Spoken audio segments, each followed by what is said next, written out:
Hello, in front of me I've got Clair Obscur. In this video I'll show you how to upgrade weapons. In the beginning you have to finish the manor part of the game and then enter your camp. In camp, when you unlock the NPC, let's locate him.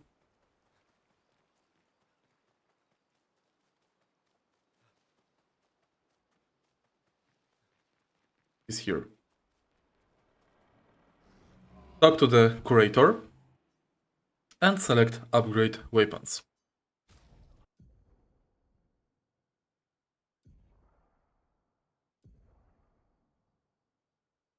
Now select the weapon you would like to upgrade for each character.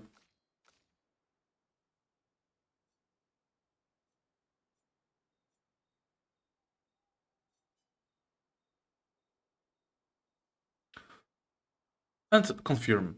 The upgrade uses Polished Chroma Crystals.